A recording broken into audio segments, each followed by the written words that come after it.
రెండే విషయాలు చెప్పదలుచుకున్నాను. ఒకటి ఏంటంటే సాంకేతికపరమైన లోపాలు వాళ్ళు చాలా లోతుగా చెప్పారు. మామూలుగా ఒక బ్యారేజ్గా నిర్మించవలసిన దాన్ని రిజర్వాయర్గా మార్చటం వల్ల కలిగిన అనర్థాలేంటి, సమస్యలేంటి చాలా లోతుగా వారు అధ్యయనం చేసి చెప్పిండ్రు. రెండవ మాట, వారు ఉన్నారు కాబట్టి సాహసం చేసి చెప్తున్నా, వరద ప్రవాహం కిందికి పోతున్నప్పుడు దాన్ని పైకి ఎత్తిపోయటం మూర్ఖత్వమా కాదా సార్? ఇవి చాలా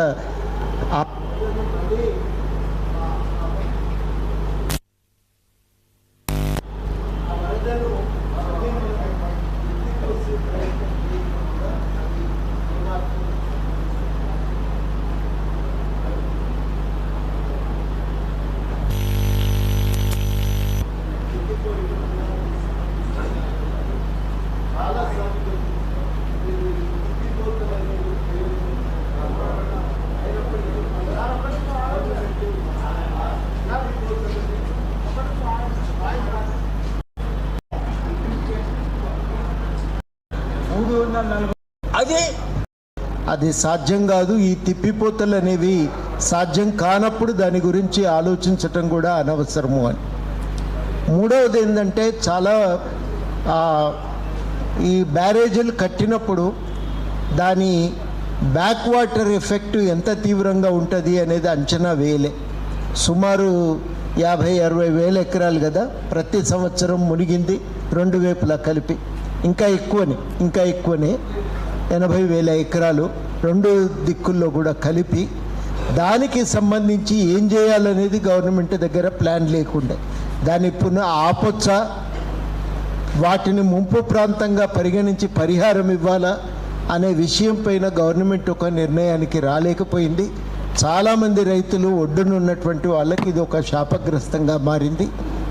ఇప్పుడు మనం ఈ పరిణామాలన్నింటి నేపథ్యంలో ఒకటి చాలా స్పష్టము, దాన్ని పునరుద్ధరించగలవని నేనైతే అనుకోవటం లేదు.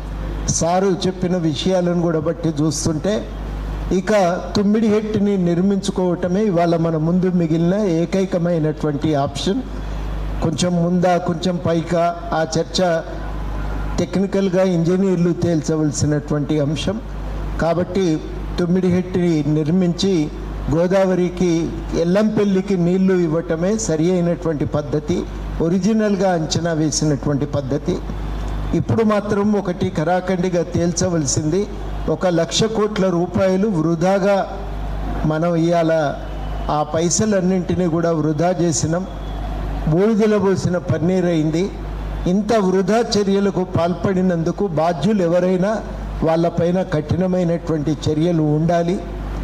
ఇవి ఈ వారి అబ్జర్వేషన్, శాస్త్రి గారి అబ్జర్వేషన్స్ మరొకసారి అవసరాన్ని ఎత్తు చూపుతున్నాయి, ధృవీకరిస్తున్నాయి. తప్పకుండా ఇవాళ మళ్ళీ మనం ప్రత్యామ్నాయాల గురించి, తుమ్మిడిహెట్టి గురించి ఆలోచించటమే మేలైన పద్ధతి అని చెప్పి నేను భావిస్తూ